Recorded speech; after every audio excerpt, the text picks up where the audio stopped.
नमस्कार दोस्तों, मैं के आपका फिर से स्वागत करता हूं हमारे चैनल के सब जानता है में। दोस्तों, बारिश का मौसम पूरे वातावरण को हरियाली की चादर से ढककर खूबसूरत बनाता है, लेकिन इस मौसम का डेंगू जैसी मच्छर जनित बीमारियों से भी बड़ा खतरा रहता है। आप इन बीमारियों को चुटकी में हरा सकते हैं अगर आपके पास में डेंगू से जुड़ी पूरी जानकारी उपलब्ध हो तो आज के इस वीडियो में हम बात करेंगे डेंगू के इतिहास के अलावा इससे जुड़ी सारी डिटेल के बारे में, जैसे कि क्या होता है डेंगू, कैसे फैलता है, कब दिखते हैं लक्षण आदि। सबसे पहले हम बात करेंगे डेंगू के इतिहास के बारे में। डेंगू वायरस पर तैयार अमेरिकन सोसाइटी फॉर माइक्रोबायोलॉजी की एक रिपोर्ट के अनुसार दूसरे विश्व युद्ध के बाद डेंगू सबसे तेजी से फैलने लगा था। लोगों ने माना कि युद्ध ने पर्यावरण पर बहुत असर डाला है। सभी तमाम तरह के डेंगू फैलने लगे थे। तभी पहली बार किसी को रक्त स्नावी डेंगू हुआ था। सबसे पहले 1953 में फिलीपींस में बेहद भीषण डेंगू रिपोर्ट किया गया था। 1970 के आते आते रक्त स्नावी डेंगू बुखार बच्चों में मौत की मुख्य वजह बन गया। ये प्रशांत महासागर के देशों के अलावा अमेरिका में भी फैलने लगा था। डेंगू शॉक सिंड्रोम का मरीज भी मिडल और साउथ अमेरिका में 1981 में सबसे पहले रिपोर्ट किया गया था। डेंगू एक समय ऐसा आया कि ये महामारी का रूप ले चुका था। चीते जैसी धारियों वाले मादा एडिस इजिप्टी मच्छर के काटने से शरीर में डेंगू फैलता है। ये मच्छर सिर्फ डेंगू वायरस का कैरियर यानी वाहक होता है। जब कोई मादा एडिस डेंगू वायरस से पीड़ित मरीज को काटता है तो वो मरीज के खून से वायरस भी चूसता है। अब यह वायरस वो अगले व्यक्ति को काटते ही उसके खून में पहुंच जाता है। मच्छर काटने के 3 दिन से लेकर 8-10 दिनों तक मरीज में डेंगू के लक्षण दिखाई देने लगते हैं। डेंगू वायरस जुलाई से अक्टूबर में सबसे ज़्यादा फैलता है।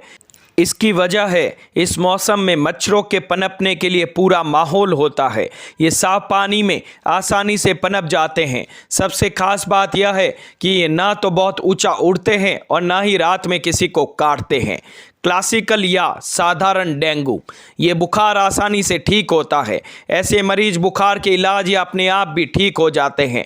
इसमें मरीज को ठंड लगने के बाद अचानक तेज बुखार आता है। सिर, मांसपेशियों, आंखों की पलकें और जोड़ों में दर्द होता है।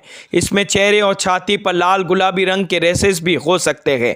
ऐसे में तत्काल डॉक्टर के पास जाना जरूरी हो जाता है। डेंगू हेमरेजिक बुखार यानी DHF, ये बुखार बेहद खतरनाक होता है। इस बुखार में मरीज के खून में मौजूद प्लेटलेट्स तेजी से गिरती है। इससे पीड़ित मरीजों को तत्काल इलाज की जरूरत होती है। इस बुखार से पीड़ित रोगी में क्लासिकल डेंगू के लक्षणों के अलावा नाक और मसूड़ों से खून भी आ सकता है। इसके अलावा स्किन पर गहरे नीले काले रंग के छोटे या बड़े चकत्ते भी देखे जा सकते हैं। डेंगू शॉक सिंड्रोम यानी DSS, ये बुखार भी खतरनाक की कैटेगरी में आता है। इस बुखार से पीड़ित मरीजों को डॉक्टर भर्ती करने की सलाह देते हैं। जांच से इनका पता चल जाता है। इसमें डेंगू बुखार के सभी लक्षणों के साथ शॉक जैसे सिम्टम भी होते हैं, जैसे मरीज बहुत ज़्यादा बेचैन और ब्लड प्रेशर लो हो जाता है। एक स्वस्थ व्यक्ति के खून में 1.5 से 2 लाख तक प्लेटलेट्स होते हैं। ये प्लेटलेट्स हमारी रोग प्रतिरोधक क्षमता से सीधे जुड़े होते हैं। जैसे ही 1 लाख से कम होने लगते हैं, मनुष्य डेंगू से पीड़ित हो जाता है। यदि प्लेटलेट्स 1 लाख से कम होती है तो मरीज की हालत बिगड़ने लगती है। उसे तत्काल अस्पताल में भर्ती करवाना चाहिए। यदि प्लेटलेट्स 20,000 तक होती है तो डॉक्टर नसों के जरिए प्लेटलेट्स को चढ़ाते हैं। डेंगू की रोकथाम के लिए कुछ उपाय। अपने घर में साफ सफाई, रोशनी और हाइजीनिक का पूरा ध्यान रखें। यदि घर के दरवाजे या खिड़कियों में ऐसी कोई जगह हो जहां से मच्छर आ सकते हैं तो उसकी मरम्मत करा दें। खिड़की और गेट दोनों ही जगह जाली जरूर लगा के रखें ताकि दिन के समय वहां से ताज़ी हवा आ सके। दोपहर के समय कुछ घंटे के लिए घर के खिड़की और दरवाजे पूरी तरह खोल दें। इस समय बाहर से मच्छर नहीं आते हैं। यह समय आपके घर की हवा बदलने और वेंटिलेशन के लिए बहुत सही है। आप चाहे तो सुबह 9 से 11 के बीच ही ऐसा कर सकते हैं, क्योंकि इस समय आपको AC चलाने की ज़रूरत भी नहीं होती है।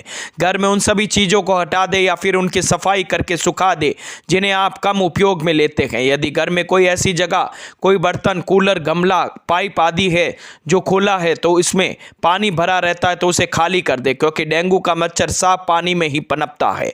मच्छरों को मारने के लिए घर में समय समय पर छिड़काव कराएं।